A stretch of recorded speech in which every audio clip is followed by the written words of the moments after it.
विघ्न हरता गणेश, चिंता हर कर छोड़ दो केवल खुशियां शेष। देव विघ्न हरता बनो, संकट हम सबके टाल, खुशियां दामन में भरो, कर दो हम सबको निहाल। आप सभी को सकट चौथ की हार्दिक शुभकामनाएं।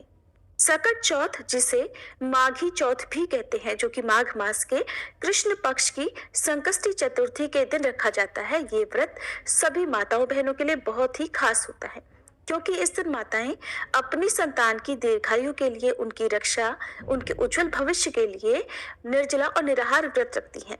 साथ ही निसंतान महिलाएं इस व्रत को संतान प्राप्ति की कामना से करती हैं। इस व्रत में जितना आवश्यक, जितना अनिवार्य पूजा करना होता है, उससे भी ज्यादा जरूरी होता है व्रत की कथा सुनना।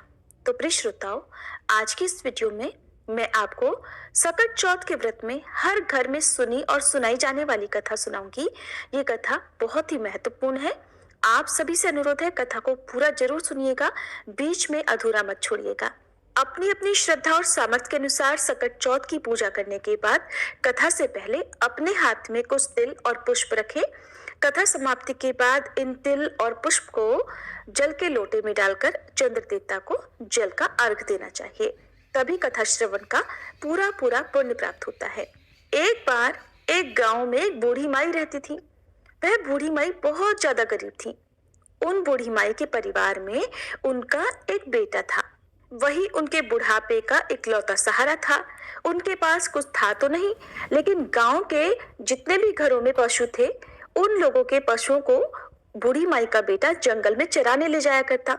शाम होने पर सभी गौओं को गांव के लोगों के सुपुर्द कर दिया करता। पशु चराने के बाद गांव वाले जो कुछ भी दिया करते, उसी से माँ बेटे का घर चलता था। इसी तरह से किसी तरह से उनके दिन कट रहे थे। एक बार की बात है, बूढ़ी माई का बेटा गांव के पशुओं को जंगल में चराने के लिए ले जा रहा था। तो रास्ते में उसे गांव की कुछ महिलाएं मिली, जिनमें से एक बुजुर्ग सी दिखने वाली महिला ने उस बेटे से कहा कि बेटा, तुम तो सारा दिन जंगल में गाय चराते फिरते हो, घर में तुम्हारी माँ बैठकर पकवान बना बना कर खाती है। लड़का बोला, ऐसा तो हो ही नहीं सकता, मेरी माँ कभी ऐसा नहीं कर सकती।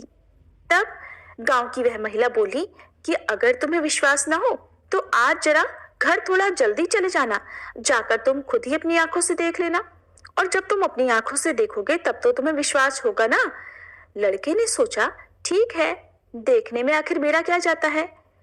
अब लड़का हर दिन जिस समय पर अपने घर पहुंचा करता था, आज उस समय से थोड़ा पहले वो घर आ गया। उस दिन सकट चौथ का दिन था। बूढ़ी माई ने सकट चौथ का व्रत रखा था और वह तिलकुट बना रही थी।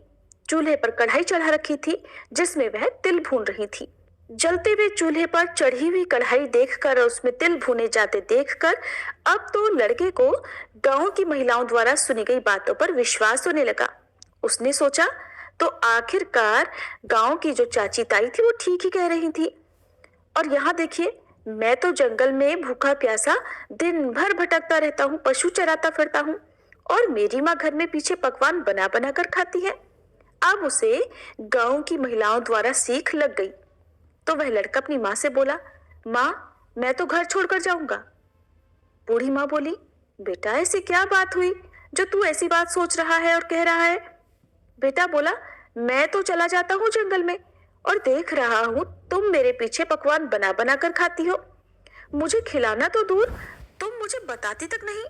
माँ, अब मैं इस घर में नहीं रहूंगा, मैं तो जंगल में जाऊंगा। बूढ़ी माई ने अपने इकलौते बेटे को बहुत समझाया कि बेटा, आज तो सकट चौथ का व्रत है, इसलिए तिलकुट बना रही थी, लेकिन बेटा नहीं माना।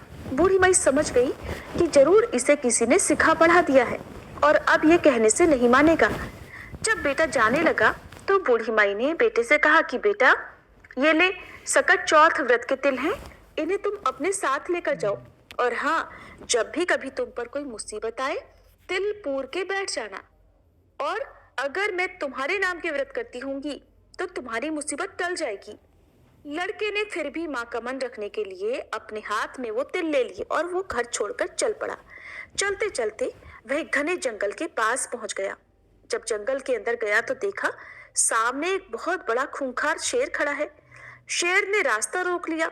लड़के ने सोचा, आज तो मेरा बचना बिल्कुल मुश्किल है, अब तो मुझे मरना ही है। अब वह मारे डर के कांपने लगा, थर थर कांप रहा था। और जब कोई व्यक्ति किसी मुसीबत में होता है तो डर के मारे सबसे पहले उस व्यक्ति को अपनी माँ की ही याद आती है। उस लड़के को भी अपनी माँ की याद आ गई। जैसे ही माँ की याद आई तो माँ की कही हुई बात भी याद आ गई कि बेटा जब भी कोई मुसीबत पड़े तो तिल पूर कर बैठ जाना।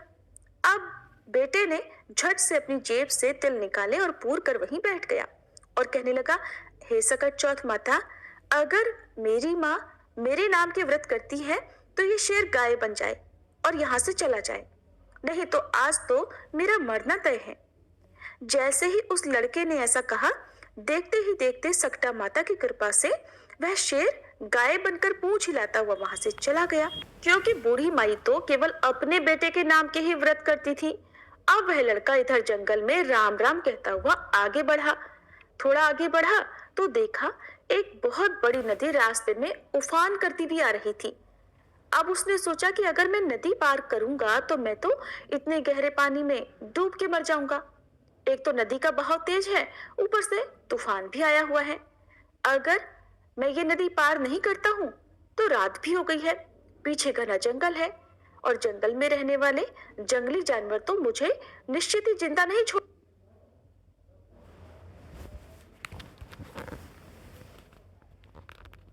फिर याद माई की आई। अब तो वह लड़का फिर से तिल पूर के बैठ गया और बोला, हे सकट चौथ माई, अगर मेरी माँ मेरे नाम के व्रत करती थी तो ये नदी 2 हिस्सों में बट जाए और मुझे रास्ता दे दे, नहीं तो आज तो मेरा मरना तय है। अब जैसे ही लड़के ने ऐसा कहा, नदी देखते ही देखते 2 हिस्सों में बट गई। अब उसे आगे जाने का रास्ता मिल गया, क्योंकि बूढ़ी माई तो अपने बेटे के नाम से ही व्रत करती थी। नदी पार करके वह दूसरी नगरी में पहुंच गया तो वहां उसने देखा कि एक बुढ़िया पुए बनाती जाए और आंखों से जार जार आंसू बहाकर रोती जाए। उसने इस तरह से पकवान बनाती और रोती हुई बूढ़ी माई को देखा तो पूछा, अरे माई, पूड़े बना रही हो, इसका मतलब तुम्हारे घर में कोई खुशी का माहौल है और साथ साथ तुम रो भी रही हो, तो जरूर तुम्हारे मन में कोई दुख भी है। अब मुझे बताओ, ये खुशी और दुख एक साथ कैसे? तो वह बूढ़ी माई बोली, बेटा मैं क्या बताऊं, हमारी नगरी में हर छठे महीने आवा पकता है। उस आवे में एक इंसान की बलि दी जाती है और उस इंसान को आवे में मिट्टी के बर्तनों के साथ बिठाया जाता है और वह जीवित नहीं बचता। हर घर से रोज एक घर का नंबर आता है। आज मेरे घर की बारी है और मेरा तो एक ही बेटा है। अगर मेरा बेटा आवे में बैठ जाएगा तो फिर मेरा क्या होगा? मेरा बेटा तो आज मर जाएगा। यही सोच सोच कर मैं दुखी हूँ और रो रही हूँ। और आज मेरे बेटे का आखिरी दिन है। मैं चाहती हूँ कि आखिरी बार मैं उसके लिए पुए बनाऊं, पकवान बनाऊं। इसीलिए आखिरी बार उसके लिए भोजन बना रही हूँ, तो सोचा कुछ अच्छा बनाकर खिला दूं। और मेरे बेटे को पुए बहुत पसंद है, इसलिए मैं उसके लिए पुए बना रही हूँ। उस दुखिया की बात सुनकर बूढ़ी माई के बेटे को उस पर दया आ गई, तो वह कहने लगा, बूढ़ी माई, अगर तुम ये सारे पुए मुझे खिला दो तो मैं तुम्हारे बेटे की जगह चला जाऊंगा। तो वह बूढ़ी माई बोली, बेटा तू तो जितने चाहे मर्जी उतने पुए खा ले, चाहे तो सारे खा ले, लेकिन यूं किसी की आई पर भला कौन चाहता है?